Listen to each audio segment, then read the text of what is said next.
ඉතින් කොහොමද ළමයි මේක ටිකක් පරණ වගේ එකක් සතියක් විතර පරණයි. ඉතින් අලා ගොඩාක් සතුටින් හොඳින් ඇති කියලා හිතනවා. අද අපි ගියා කරාපිටිය ලබුදුවේ කන්න හිතාගෙන තමයි වෙන්නේ. බලමු මොකද වෙන්නේ කියලා. පොඩක් අර බයික් එකේ සද්දේ හින්දා මම ලස්සන තැන් යන අතර මම වීඩියෝ කරගත්තට වොයිස් කතා කරන්න එක ඇහෙන්නේ නෑ ළමයි. කොහොම හරි ඉතින් මම පුංචි වීඩියෝ අරන් එන ඔයාලට මේක තියෙන්නේ කරාපිටිය ලබුදුව මෙඩිකල් ෆැකල්ටි එකක් තියෙනවා. හරි කොහොම හරි ඉතින් ගියා අපි මොනවාද රස කෑම කන්න හිතාගෙන බලමු මොකද වුනේ කියලා. ඒ යන අතර මගේ ළමයි කියන්න ඕනේ මේ පහුවෙන්නේ මී පාවලට යන පාරේ පාක් එකක් මාරම ලස්සනයි. බෝට් රයිඩිනුත් තියෙනවා මේකේ. කොහොම හරි පොඩි බබාලත් එක්ක නිවාඩුවට ඇවිල්ලා ඔයාලට ගත කරන්න පුළුවන්. ටිකක් දවල්ට අවුවයි කෑම ಜಾති. ඒතකොට පොඩි රෙස්ටෝරන්ට් ඕන විදියට තියෙනවා. චුට්ටක් දවල් වෙන්න හවස් වෙන්න නම් මාරම ලස්සනයි. දවල්ුත් ලස්සනයි. පොඩක් අවුවසරයි. ඉතින් අපි ඒ ටික පාස් කරගෙන මේ මීපාවල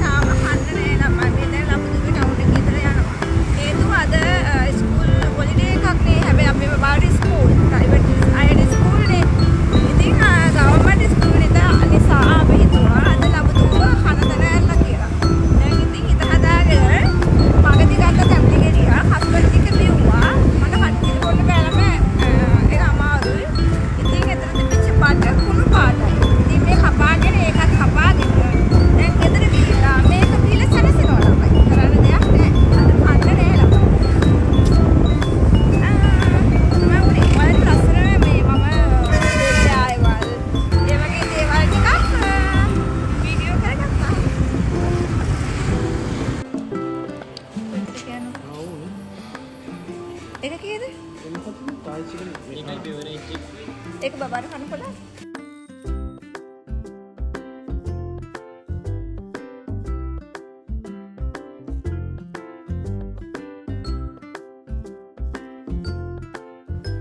කොහොම හරි උදේ කන්න බැරි වෙච්ච නිසා අපි තීරණය කරා අනිවාර්යෙන් අපි දින එක එළියෙන් ගන්න ඕන කියලා. කොහොම හරි ගාල්ලේ තියෙනවා ළමයි බැරිස්ට් එක. අපි බැරිස්ට් කිව්වම හිතන ලොකු ගණන් කියලා චුට්ටක් ගණන් තමයි. ඒ වුණාට අපිට යන්න බැරි තැනක් නෙමෙයි. ඉතින් අපි බැරිස්ට් එකට ගිහිල්ලා හොට් චොක්ලට් එකක් බබාට අරන් දුන්නා. බබාට උණ හැදලා හිටියේ. ඉතින් එයාටත් වෙනසකට එක තමයි බැරිස්ට් එකට ගියේ. හැබැයි ඒක අසාර්ථක වුණා. මොකද අපි විතරයි කෑවේ. බබා කෑවේ නෑ ළමයි. කොහොම බැරිස්ට් එකට ගිහිල්ලා අපි ඕඩර් කරේ තායි චිකන් රයිස් එකයි රයිස් දෙකක් ඕඩර් කරා. ඉතින් ඒක රසටම තිබ්බා. මාර වැඩක් වුණා ළමයි. අපේ හස්බන්ඩ් ටික වැඩිපුර කෑම ප්ලේට් එක තියෙන්න ඕනේ. සාමාන්‍යයෙන් ඉතින් එයා ගොඩක් කලාවට කෑම කියන්නේ මෙහෙමයි. එයාට කෑම හෙල්දි බලනවා. රයිස් මොනවා වුණත් ළමයි ඉතින් බබා කෑවේ නැහැ. එයා අසනීපලා හිටියේ. ඉතින් පේනවනේ එයාගේ මූණ එයාට උගුර තුවාල වෙලා බලනකොට එයාට සෙන්ගෙඩි දාලා එයාගේ channel එක දාලා තිබ්බේ. උනාට channel එක දැම්මට මාර සෙනගක් හිටියා ගාල්ල කෝපරේටිව් එකේ දෙපාරක් ගියා. වාහන පාකින් වත් නැති තරම් ඒ දෙකේම ආසරේකේ අපි ගොඩක් කලාවට කෝපරේටිව් යන්නේ සෙනඟ වැඩි. ඉතින් එතකන් චුට්ටක් අඩු වෙලා ડોක්ටර් යන්න ඕන මෙන්න හරි යනවා කියලා හිතාගෙන අපි ආවා රෑ කෑමට. ඉතින් ප්‍රශ්නේ තියෙන්නේ අපි ඉතින් කෑවා. අපි කෑවත් ඉතින් අපිට එච්චර සතුටු නෑ ළමයි. හේතුව බබා කෑවේ නෑනේ. ඉතින් එයාගේ මානසික මට්ටම හින්දා අපේ මනසත් එච්චර නෙමෙයි ඔළුවේ සතුටක් තිබ්බේ නෑ. ඉතින් බැරිම තැන සාමාන්‍යයෙන් එයා රයිස් කනවා. පිටින් කොහොමද කන්න පොඩි බබාලා ආසයිනේ. හැබැයි මෙයා කෑවේ නැහැ. එදා එයාට උගුර රිදෙනවා කියලා ඔළුව ගහගෙන අමාරුවෙන් හිටියේ. ඊට පස්සේ එයාට හොට් චොක්ලට් එකක් ගත්තා. හොට් චොක්ලට් එකත් කටේ තිබ්බේ නැහැ. ඒක අමාරු ගේමක් දීලා හස්බන්ඩ් එමායි නිවලා ටික බැරිම තැන ළමයි අපි පෙව්වේ. එළියට එක්කන් ඇවිල්ලා ටිකක් සැර කරලා තමයි හොට් චොක්ලට් එක පෙව්වේ. මොකද එයාට හොට් චොක්ලට් එක 750ක් වුණා. ආයික මම ප්‍රයිසස් කියන්නත් ඕනේ ඔයාලට. තායි චිකන් එක ළමයි තියෙන වන් පෝෂන් එකක් 1550යි මට මතක විදිහට. කොහොම හරි ඔක්කොටම ගියේ නෑ 1150යි ළමයි. ඔක්කොටම ගියේ අපි දෙන්නටයි හොට් චොක්ලට් එක 750යි. ඔය අපි තුන්දෙනාට ගියේ කන්න 3300 ගාණක් වගේ සර්ච් චාර්ජ් එකක් වදිනවා. ඉතින් ඒ වගේ ගාණක් ගියක කමක් නෑ ළමයි. මොකද අපිට පිරිසිදුව පිළිවෙලකට ඒක ඇඟට දැනෙන දෙයක් කෑවහම අපි තැනකට ගිහිල්ලා ඒක දැනෙන්නේ නෑ. තුන් පාරේ. තියෙන මේ පරණ පාරේ.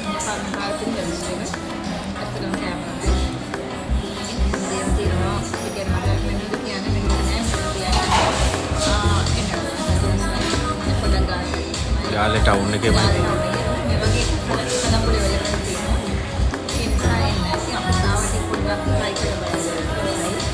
හරිම හෙල්දි.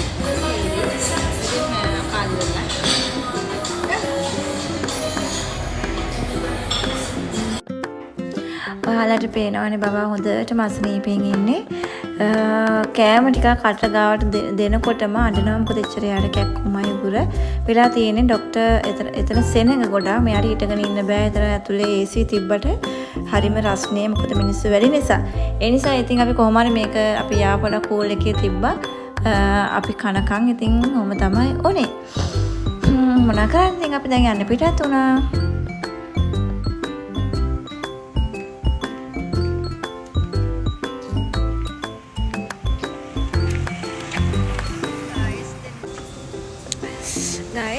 උදේ අපි කන්න ගියා. කන්න බැරුණා. ඊට පස්සේ අපි රෑ අපිට හිතුණා කන්න ඕන කියලා. අපි ඊට පස්සේ ගාල්ලේ බැරිස්ට් එකට ඇවිල්ලා හොඳට කාලා තායි චිකන් රයිස් එකකුත් කාලා හොට් චොක්ලට් බීලා දැන් ඉතින් අපි යනවා ගෙදර. ඔයාලත් එන්න. හරි ලස්සන තැනක්. ඔයාලට පේනවා ඇති බැරිස්ට් එක. මම පුළුවන් ටික දාන්නම් වීඩියෝ පේනවා ඇති. මම බැරිස්ට් ඇතුලේ වීඩියෝ එක දිගටම තියනවා නම මම කියලා. හරි කොහොම හරි ඉතින් ඔයාලත් එන්න ගාල්ලාවට නම් ඉන්නේ බැරිස්ට් එකට ඇවිල්ලා කාලා යන්න. එහෙනම් පරිස්සමෙන් ඉන්න සතුටින් ඉන්න. channel එක subscribe කරන්න අමතක කරන්න එපා. ලස්සන වීඩියෝ අරගෙන ඔයාලට එනං එලෙන්න.